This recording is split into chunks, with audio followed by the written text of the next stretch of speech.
I'm going to show you a quick and easy way to do the camera shake effect just like this. So let's get into it and I'll show you how to do this effect.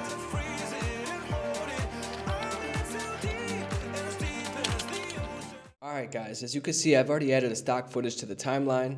So to get started with this effect, we're going to right click in the project panel, go down to new item, down to adjustment layer. Alright, I'm working in a 4K timeline, so I'm going to go ahead and add 3840 by 2160. Click OK. As you can see, the adjustment layer has popped up. You're going to drag that down to the timeline where you want the effect to start. I've already put a pre-marker, as you can see, to save some time. Then we're going to go up to the effects panel, type in directional blur. As you can see, you'll just drag it down to the adjustment layer. And once you drag that to the adjustment layer, you can go over to the effects control panel, down to directional blur. And I recommend anywhere from 25 to 35 in here.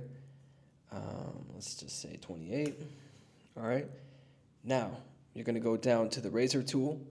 And for me, I want the look to go about every half a frame. So I'm just going to go ahead and run this out.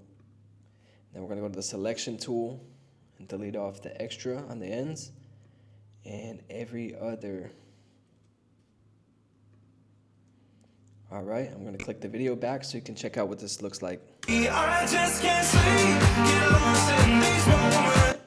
All right, and that's the quick and easy way to do the shake effect in Premiere Pro. Thanks for watching. If you're new to the channel, go ahead and drop a like and subscribe. I'm going to be dropping video tutorials like this weekly.